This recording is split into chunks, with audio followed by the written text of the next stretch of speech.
반갑습니다. 부동산 투자 여행의 박일입니다. 자, 지난 시간에 농지원부가 농지대장으로 전환됨으로 해서 각 농지 소유자들의 어떤 대응이랄까 여기에 대해서 말씀을 간략하게 드렸습니다. 자, 오늘은 역시 마찬가지로 농지원부가 농지대장으로 농지법이 개정됐죠. 이 개정에 대해서 현재 농지를 소유하고 있거나 아니면은 임대차 할 경우에 대해서 좀 구체적으로 말씀드릴까 합니다. 농지법이 개정돼서 일부 시행이 되었고 일부는 4월 8일과 18일부터 시행이 됩니다.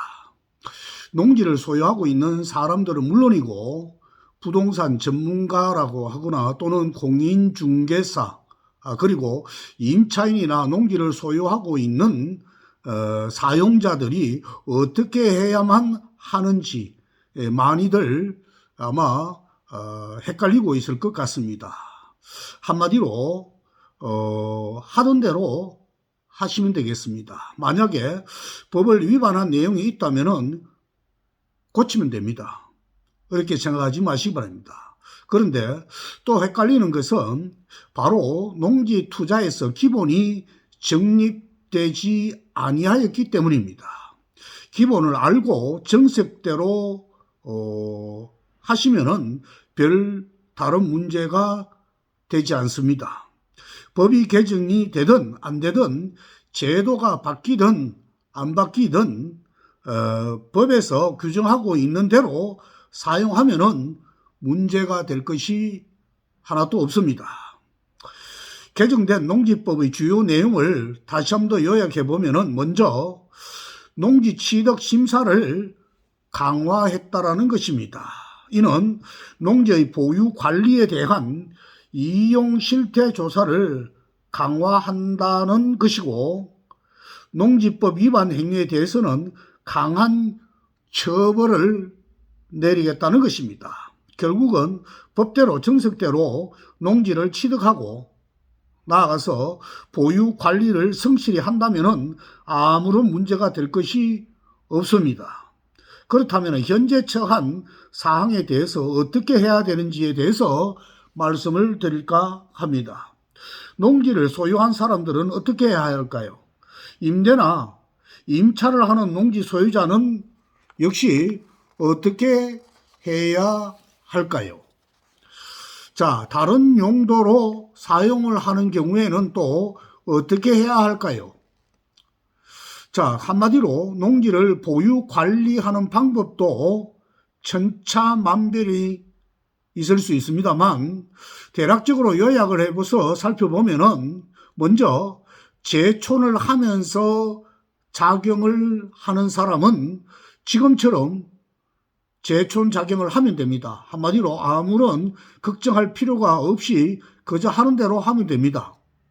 다음은 제촌은 하지만은 작용을 하지 않을 경우에는 어떻게 해야 할까요? 되도록이면은 제촌과 작용을 해서 절세를 하도록 하는 것이 가장 좋은 방법입니다. 그러나 여러 가지 여건 사정으로 인해서 작용을 할 수 없다면은 농지은행을 통해서 위탁을 하면은 작용을 하지 않아도 되는 예외 사유가 되어서 합법적이고 나아가서 또 8년 이상 농지은행에다가 위탁을 하면은 양도할 때에 사업용 토지로 보게 된다는 점은 여러분들도 아마 잘 아실 겁니다.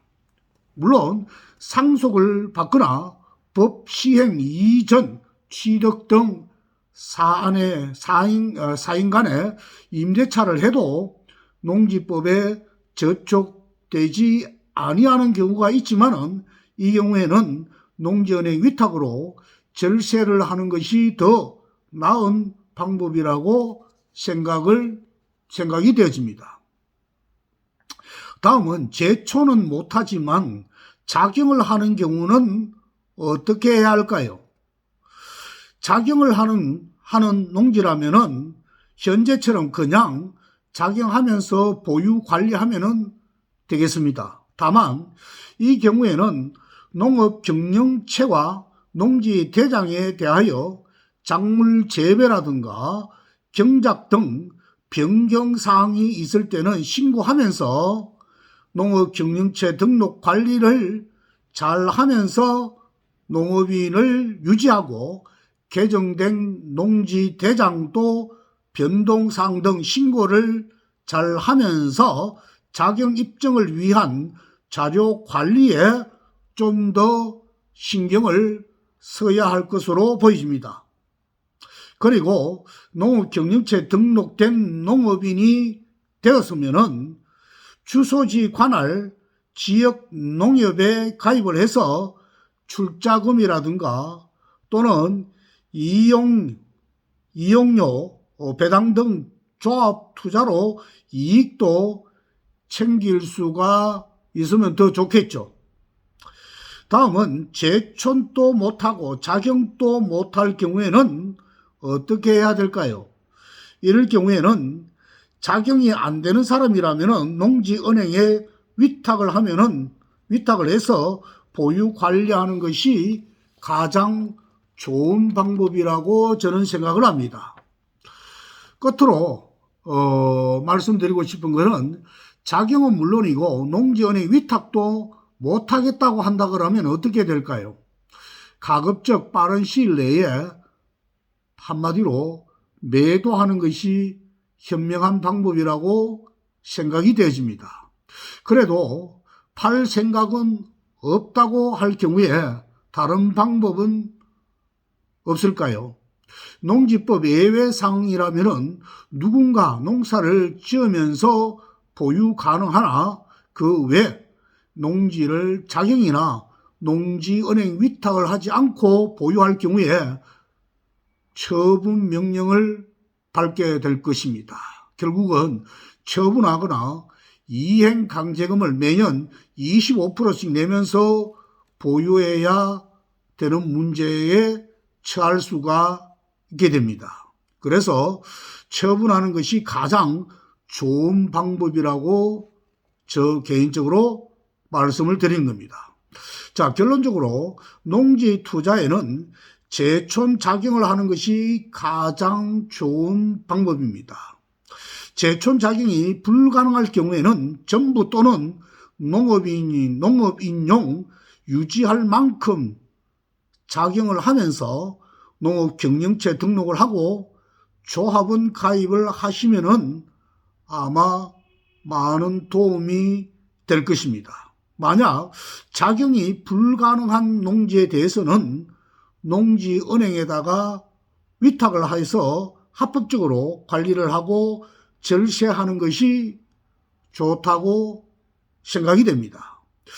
나아가서 제촌 작용을 못하고 있는 농지는 가장 가능한 방법으로 보유 관리하거나 최대한 사업용으로 전환을 해서 매도 등 처분하거나 아니면은 양도세 감면 조건을 충족해서 처분하는 전략을 세우는 것이 좋을 듯 해 보입니다. 자, 농지법 개정에 따른 좀 더 세부적으로 구체적인 방안에 대해서 말씀을 드렸습니다.